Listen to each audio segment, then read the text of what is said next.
জিল্লু রাগ করছে। ও জিল্লু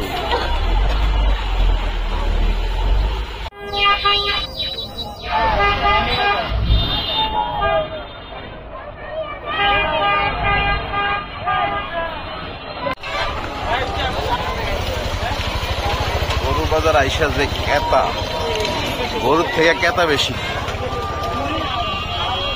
আর প্রচুর কাদা, রাস্তার অবস্থা খুবই খারাপ, কাজ চলতেছে তো।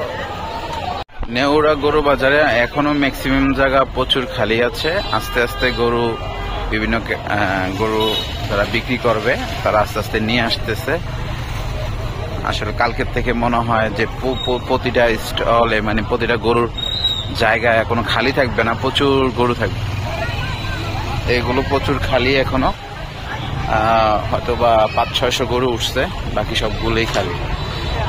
আর এখানে প্রতি বছরই এই নেউরা গরু বাজার খুবই আকর্ষণীয় গরু বাজার। আপনারা যারা আসবেন অবশ্যই, রাস্তার অবস্থাটা খুবই খারাপ, কিন্তু বালু ফালে ফিলিং করার চেষ্টা করতেছে।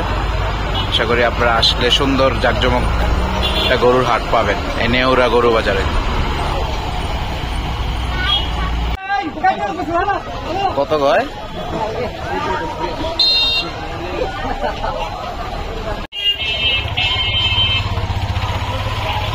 রাস্তার অবস্থা খুবই খারাপ। গরু উঠবো, কিন্তু উঠবো যে 1-2 দিন পরে উঠবো আর কি। কালকে থেকে দেখবো যে প্রচুর গরু উঠবো, ফ্যাক কাদার কারণে প্রচুর রাস্তার অবস্থা খারাপ। গরু বাজার আসলে অবশ্যই নিজেও গরুর মতন ভরে যেতে হবে। দেখেন এই গরুগুলো কিন্তু ভরে গেছে, প্রচুর রাস্তা, হেলাধুলা অবস্থা।